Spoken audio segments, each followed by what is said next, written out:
नमस्कार। आज मैं फिर आपके सामने अपराध की एक और घटना लेकर आया हूं। आज के अपराध की घटना पुरानी है, कोई 1 साल पहले की घटना है।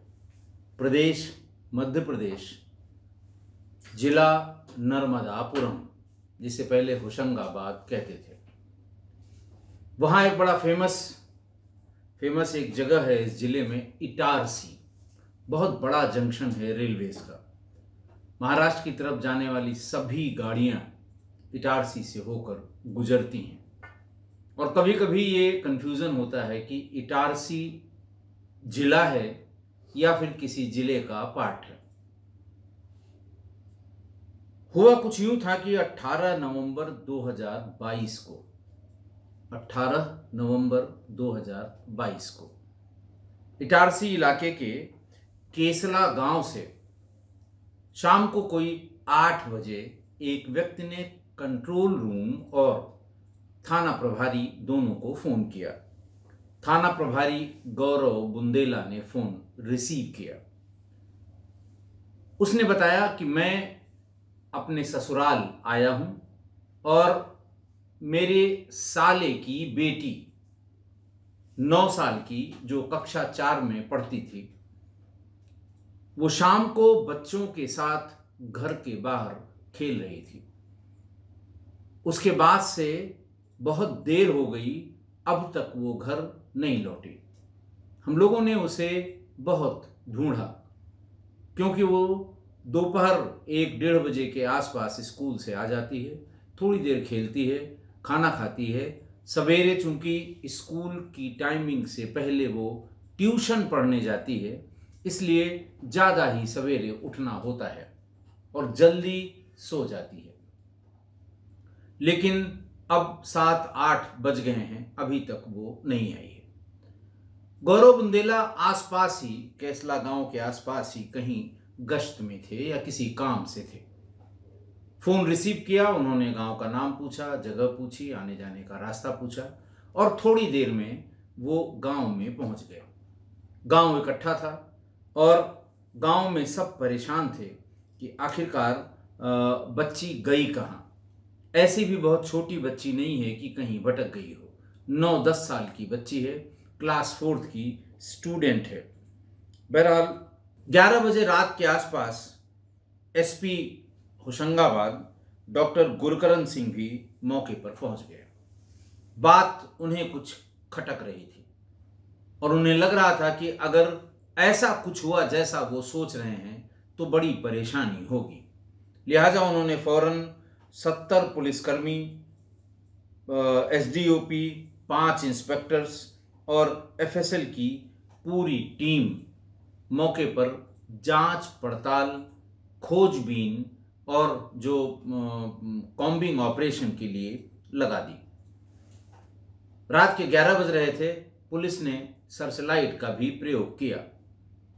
इस बीच में वो जहां खेल रही थी वो जगह पूछी गई और ये पूछा गया कि सामान्य रूप से उस जगह पर किस किस घर के बच्चे खेलने आते हैं। एसपी गुरकरण सिंह ने खुद उन बच्चों से बहुत प्यार से बात की। बच्चे छोटे थे, 7-8 साल, 6 साल, 5 साल। पूछना शुरू किया कि कब तुमने देखा था, लास्ट कब देखा था, किसके साथ खेल रही थी।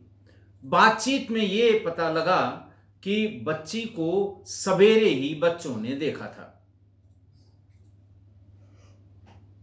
उसी में से एक बच्चे ने कहा कि वो अपने फूफा के साथ घर के बाहर दिखाई दे रही थी। एक बच्चे ने और बताया कि फूफा उसे बुला रहे थे, सामने वाले घर में जाकर छिप गई। फूफा वहां तक गए और फिर उसे 10 रुपए की नोट देने लगे। लेकिन इसमें कोई भी बात असामान्य नहीं थी, क्योंकि पूरा गांव जानता था कि इस बच्ची के सगे फूफा हैं। पुलिस को शक हुआ, क्योंकि फूफा ने ही थाने पे इंफॉर्मेशन दी, फूफा ने ही इंस्पेक्टर से खुद बात करके ये सूचना दी और फूफा ने ही कंट्रोल रूम को ये सूचना दी थी। बहरहाल एसडीओपी के नेतृत्व में फूफा को उठाया गया। जिस समय उठाया गया वो शराब के नशे में धुत था। पुलिस ने ये बेहतर समझा कि जब इसका नशा उतर जाएगा तभी इससे बात कर पाएंगे। मैं बहुत बार बता चुका हूं कि शराब के नशे वाले व्यक्ति के साथ कभी भी विशिष्ट श्रेणी वाली पूछताछ नहीं की जाती, बहुत ज़्यादा सख्ती नहीं की जाती, क्योंकि मिलना जुलना उससे कुछ है नहीं और ये अंदाज नहीं लग पाता कि वो कहाँ तक और कितनी चोट बर्दाश्त कर पाएगा। चोट का मतलब पूछताछ वाली चोट। पुलिस ने इंतजार किया, उसे नींबू का पानी, खटाई और तमाम और खट्टी चीजें जिससे लोकल बताया जाता है फिटकिरी, ये कहा जाता है कि इनसे नशा कम होता है। थोड़ी देर में पुलिस उसे थाने पर ले गई। रात के करीब 1 बज रहे थे, 1-1:30 बज रहे थे। धीरे धीरे फूफा का भी नशा उतरने लगा था। पुलिस ने पूछताछ शुरू की। पहले वो किस्से कहानी बताता रहा कि नहीं मुझे नहीं पता, फलाना है, ढिकाना है, ये है, वो है। और फिर पुलिस ने वही किया जो पुलिस को करना चाहिए था ऐसे व्यक्तियों के साथ, जो जिनके पेट में तमाम बातें भरी होती हैं लेकिन बिना श्रेणीबद्ध पूछताछ के जुबान पर नहीं आती हैं। पुलिस ने अपना काम शुरू किया। तब वो बोला कि मैंने उसे मार दिया। पुलिस ने पूछा बॉडी कहाँ है? उसने कहा जंगल में। जंगल में कैसे ले गए? बोले बस ऐसे ही अपने साथ ले गए थे। लेकिन शराब का पूरा नशा न उतरने के कारण पुलिस उसे जंगल में ले गई जो घर से 10 किलोमीटर दूर था, लेकिन वो एग्जैक्ट जगह नहीं बता पा रहा था। और थोड़ी फोर्स बुलाई गई और जिस रास्ते से ले जाना बताया गया उसके अप्रोच के करीब करीब आधा किलोमीटर रेडियस के जंगल में पुलिस ने सर्च लाइटें लगवा के ढूंढना शुरू किया और सुबह 4 बजे के आसपास बच्ची की नग्न लाश पुलिस को मिल गई, बरामद हो गई। हाहाकार मच गया। 9 साल की बच्ची, पढ़ने वाली बच्ची, दंपत्ति के 2 ही संतानें, एक ये बड़ी बेटी और एक छोटा बेटा। सबका रो रो के बुरा हाल था। पुलिस ने पोस्टमार्टम करने के लिए पंचायतनामा भरा, बॉडी सील की और डिस्ट्रिक्ट हेडक्वार्टर पे भेज दिया। पोस्टमार्टम रिपोर्ट भी आ गई। पोस्टमार्टम रिपोर्ट दोपहर 1-1:30-2 बजे के बाद पहला पोस्टमार्टम हुआ होगा ये, चूंकि बहुत ही संवेदनशील मामला था, बच्ची का मामला था, इसलिए महिला डॉक्टर्स के पैनल के साथ पोस्टमार्टम हुआ और पूरे पोस्टमार्टम की कार्रवाई वीडियो में रिकॉर्ड की गई। पोस्टमार्टम रिपोर्ट से स्पष्ट हुआ कि बच्ची के साथ गंभीर किस्म का बलात्कार किया गया है। विभत्स बलात्कार जो बोलने की शैली में कहा जाता है, और उसके बाद गला दबाकर उसकी हत्या की गई है। पुलिस वैसे भी लाश देखकर बहुत विचलित हुई थी और लोगों की तरह आखिरकार पुलिस वाले भी आदमी हैं, इंसान हैं। वर्दी पहन ली लेकिन उनके हृदय या उनके दिमाग के ऊपर कोई वर्दी नहीं होती। वो सोचने के लिए स्वतंत्र होता है, दिमाग भी और दिल भी। संवेदनाएं उनकी भी होती हैं, उनके भी बच्चे और पत्नी होती हैं। फिर पुलिस ने जो कुछ कर सकती थी फूफा के साथ, पुलिस ने वो किया। तब बात धीरे धीरे धीरे धीरे छन के आई और पूरी बात पता लगी। बात हुई यूं थी कि वो 2 दिन पहले ही ससुराल आया था। घटना वाले दिन यानी 18 नवंबर 2022 को लड़की को उसकी दादी और माँ ने उसका खाना वाना बना के तैयार करके, उनको सवेरे ही किसी काम से जाना था, तो ये कहा कि हम जा रहे हैं, तुम खाना खा के ट्यूशन जाना, फिर स्कूल जाना। उसने कहा बिल्कुल ठीक है। कभी कभी जैसा उसकी माँ बता रही थी कि वो कभी कभी जब नहीं खाती थी तो उसे अपने हाथ से दादी खिला देती थी, जो भी खिलाती थी वो खा लेती थी। लेकिन उन्हें भी कहीं जाना था, इसलिए वो जल्दी में थी और वो बड़े पुचकार के प्यार से ये कह गई थी कि जाने से पहले खाना जरूर खा लेना।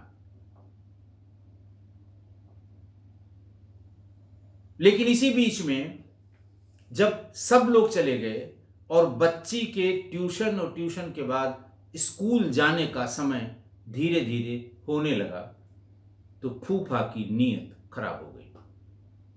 फूफा ने पहले घर के भीतर ही उससे छेड़छाड़ करने की कोशिश की। उसने हाथ छुड़ाया और भाग के सामने वाले अपने पड़ोस में जो सामने घर है उसके भीतर जाकर छिप गई। वहां लोगों ने पूछा क्या बात है। उसने कहा कुछ नहीं, मामा मुझे परेशान, फूफा मुझे परेशान कर रहे हैं। थोड़ी देर में पीछे पीछे फूफा भी आ गए और उससे कहा कि 10 रुपए की नोट निकाली और ये कहा कि चलो चॉकलेट खिलाते हैं। उन पड़ोसी घर वालों ने पूछा कि भाई क्यों ये भाग रही है। तो फूफा ने कहा कि किसी बात पर मुझसे बहुत नाराज है, मैं इसे टॉफी और चॉकलेट खिलाने की बात कह रहा हूं, ये भाग रही है। उन लोगों ने भी कहा कि जाने दो बेटा, नाराज नहीं होते हैं, फूफा जी हैं तुम्हारे। फिर वो 10 की नोट दिखाकर वो उसे अपने साथ लेकर चल दिया। करीब करीब 10 किलोमीटर बहला फुसला कर उसे ले गया और जब वहां ताकू प्रूफ जंगल है, ताकू प्रूफ रेंज का जो जंगली इलाका है, वहां पहुंचने के बाद उसने उसका मुंह उसी के कपड़ों से ठूंस कर बंद कर दिया और सारे कपड़े उतार दिए। कपड़े उतारने के बाद उसके साथ दुष्कर्म किया और कई बार दुष्कर्म किया। ऐसा प्रतीत होता है कि इसी प्रोसेस में बच्ची की जान चली गई, लेकिन उसने इसको इंश्योर करने के लिए, डबली श्योर करने के लिए उसकी गर्दन भी दबा दी ताकि उसमें जान बची रहने की कोई गुंजाइश न हो। और फिर उसके बाद घर चला आया। शाम को जब दादी आई, उन्होंने ढूंढना शुरू किया। उससे भी पूछा, फूफा से भी पूछा गया, तो वो भी कहने लगा कि यही तो थी, खेल रही थी, पता नहीं कहाँ चली गई। और फिर बाकी घर वालों के साथ वो भी अपने साले की लड़की यानी भतीजी को ढूंढने का उपक्रम करता रहा। जब काफी भीड़ इकट्ठा हो गई, गांव पूरा उसने मजमा लगा लिया, किधर से गई थी, कहाँ गई थी, कब गई थी। तो उसने कहा कि मैं अभी पुलिस को भी इन्फॉर्म करता हूं। अपने ही मोबाइल फोन से उसने थानाध्यक्ष यानी प्रभारी को फोन और कंट्रोल रूम को फोन करके ये बताया कि मेरी साले की बच्ची 9 साल की वो कहीं खेलते खेलते लापता हो गई है। उसके बाद मैंने बता ही दिया, सारे अधिकारी आ गए, 11 बजे एसपी साहब आ गए। फिर इसके बारे में लोगों ने बताया कि इसी के साथ अंतिम बार देखी गई थी, इसे पकड़ा गया। फिर जब इसने बताया कि मैंने मार दिया, फलां जंगल में फेंक दिया, तो उसका बड़ा सर्च ऑपरेशन चलाया गया। ऐसी गंभीर घटना थी, ऐसी दिल दहला देने वाली घटना थी रिश्तों को लेकर। देखिए, मेट्रोज में, शहरों में या जहाँ पर आधुनिकता बिल्कुल सिर पे चढ़ के बोल रही हो, वहाँ तो शायद ज़्यादा फर्क न पड़ता हो, लेकिन देहातों में, ग्रामीण इलाकों में जहाँ अभी आत्मा बसती है रिश्तों की, जहाँ आत्मा बसती है रवायतों की, जहां आत्मा बसती है संस्कृति की, परिवार की संस्कृति, मोहल्ले की संस्कृति, गांव की संस्कृतियां, तमाम उसके नियम कानून हैं, वहां पर यह अपराध अक्षम्य अपराध है। पता लग ही गया सबको कि फूफा ने बच्ची की जान ली है, और क्यों ली है, कैसे ली है, इसकी भी जानकारी गांव वालों को हो गई थी।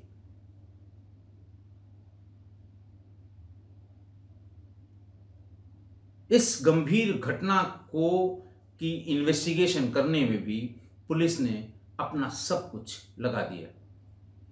उस समय के इंस्पेक्टर गौरव बुंदेला, उन्होंने कहते हैं कि क्योंकि साक्ष्य सब पारिस्थितिक जन्य साक्ष्य थे, सब सर्कमस्टांशियल एविडेंसेस थे, फॉरेंसिक एविडेंसेस थे, फुटप्रिंट्स थे वहां पर।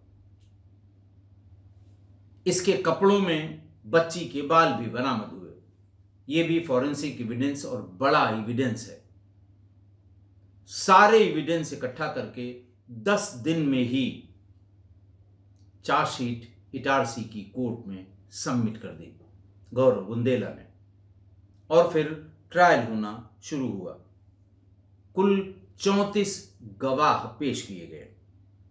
पॉस्को, रेप, मर्डर, इन सभी धाराओं की अलग अलग एविडेंस, जैसे वो कहते हैं, अच्छी तरह पिरोकर विवेचक ने पेश की थी, प्रस्तुत की थी कोर्ट में, अदालत में।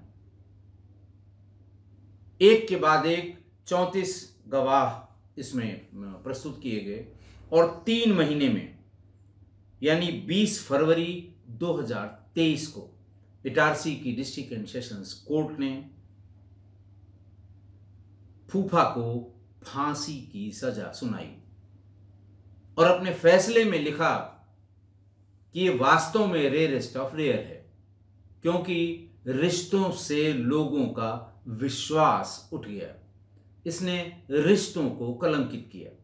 इतनी छोटी बच्ची के साथ इतना जघन्य कांड किया, उसकी आबरू भी लूटी और उसकी हत्या भी कर दी। इसलिए ये फांसी की सजा को डिजर्व करता है। इसके साथ साथ ही 26,000 रुपए का जुर्माना भी, और कोर्ट ने सरकार को आदेश किया कि प्रतिकर के रूप में मां और बाप को 5-5 लाख रुपए का हर्जाना भी दिया जाए। एक इंपॉर्टेंट डेवलपमेंट ट्रायल के समय और हुआ। फूफा की पत्नी यानी मृतका की बुआ भी कोर्ट में अपीयर हुई। उसने कहा कि जिस आदमी ने मेरे साथ 7 फेरे लिए, वही मेरे मैके में जाकर मेरे भाई की बेटी के साथ उसने ऐसा किया है। मैं कोर्ट से दरखास्त करूंगी कि उसको फांसी की सजा दी जाए।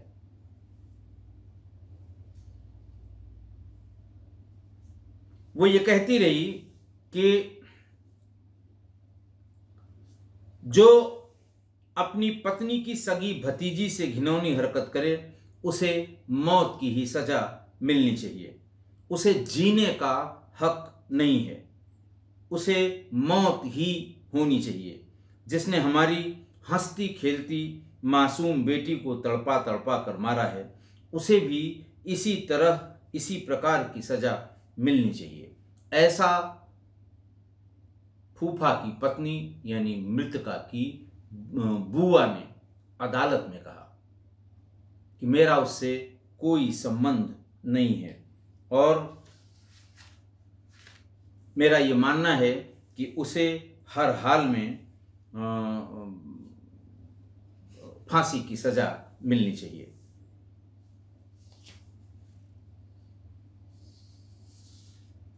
आज की घटना देखिए, फूफा और भतीजी, ये रिश्ता बड़ा पवित्र माना जाता है, क्योंकि अगर वासी वर्षा करें तो वो मामा भांजे हो जाएंगे। अगर उसकी बेटी हो और इस तरफ से उसका भाई हो, मामा हो, और उसको रिवर्स करें तो फूफा और भतीजी। मतलब बहुत ही पवित्र रिश्ता होता है ये। और फूफा की उम्र 22 साल, भतीजी की उम्र 9 साल। लेकिन इस कामांध फूफा की खराब नजर 9 साल की भतीजी पर पड़ी और उसने उसे नहीं छोड़ा, दुष्कर्म किया। और फिर उसे ये लगा कि ये घर पर बता सकती है, तो गला दबाकर उसकी हत्या भी कर दी। अच्छा, मैं जो आपसे बार बार कहता हूं कि किसी बाहर के आदमियों को एक्सेस न दिया जाए, घर में अगर छोटी बच्चियां, महिलाएं या लड़कियां हों तो बिल्कुल न दिया जाए, चाहे वो कितना भी नज़दीकी रिश्तेदार क्यों न हो। लेकिन यहाँ पर कभी किसी ने सपने में भी नहीं सोचा कि फूफा और भतीजी अगर अकेले हैं यहाँ पर, तो कोई चीज़ ऐसी हो भी सकती है जहाँ तक किसी का दिमाग न जा रहा हो। सारे लोग थे और ये जानते हुए भी कि ये दोनों अकेले हैं, क्योंकि ऐसा कोई सोच नहीं सकता कि एक फूफा अपनी इतनी छोटी, नादान, अबोध, नाबालिग भतीजी के साथ ऐसा कर सकता है कि इसके सिर पर इस तरह शैतान सवार हो जाएगा कि वो इतनी छोटी भतीजी को भी नहीं छोड़ेगा। देखिए, फूफा शराब का आदी है, ये बात तो सब लोग जानते थे, लेकिन वो पॉर्न एडिक्ट है, ये बात कोई नहीं जानता था।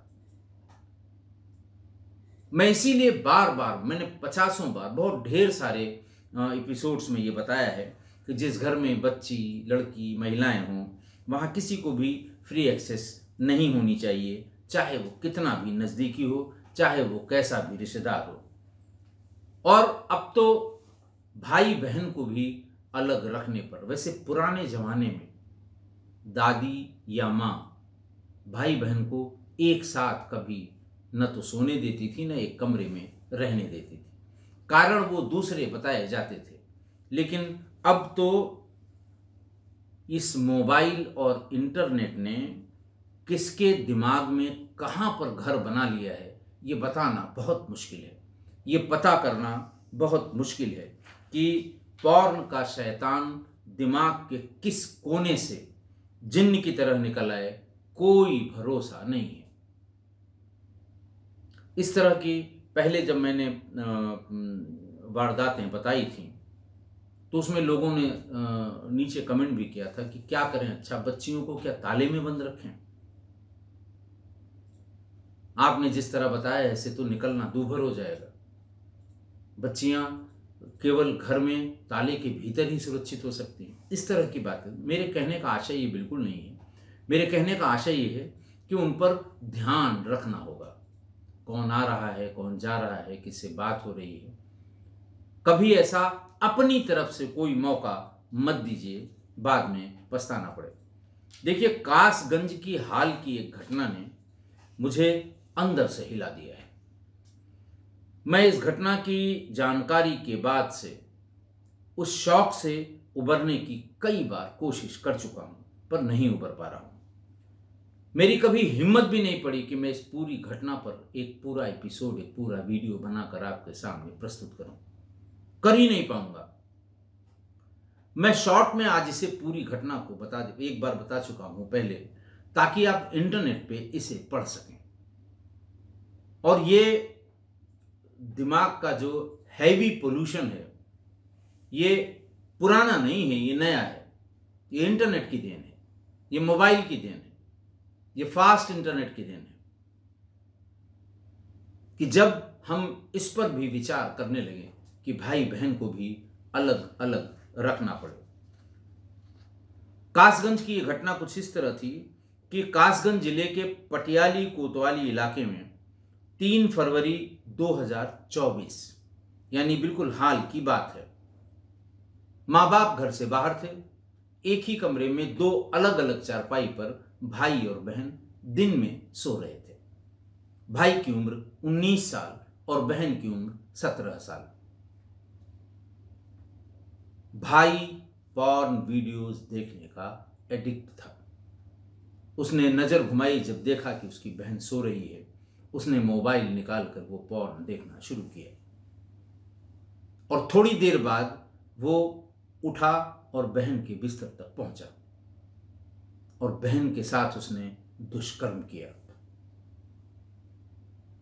और फिर ये बात जबरदस्ती उसके साथ दुष्कर्म किया और उसे लगा कि ये जरूर घर में किसी न किसी से बता देगी, तो गला घोंट कर उसकी हत्या कर दी। पहले तो बाहर के आदमी, बाहर के दुश्मन या बाहर के लोगों या किसी से आशनाई के चक्कर में उसकी हत्या किया जाना परिवार और पुलिस ने समझा, लेकिन अगले ही दिन यानी 4 फरवरी को चाचा राधेश्याम सन ऑफ कुंवरपाल ने भतीजे संजू सन ऑफ ताराचंद के खिलाफ एक मर्डर की FIR लिखवाई और 5 फरवरी को पुलिस ने संजू को गिरफ्तार कर लिया। पुलिस ने जब सख्ती की पूछताछ की, विशिष्ट श्रेणी वाली पूछताछ की, उसने पूरा घटनाक्रम बता दिया। पुलिस ने उसका मोबाइल बरामद किया। उस मोबाइल में, वो मोबाइल, उसकी मेमोरी पूरी की पूरी पॉर्न वीडियो क्लिप से भरी पड़ी थी, अटी पड़ी थी।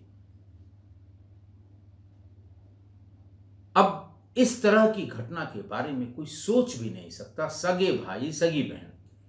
लेकिन इस मोबाइल देवता ने पता नहीं कौन कौन से दिन दिखाने को अभी रह गए हैं, केवल इसी मोबाइल के कारण।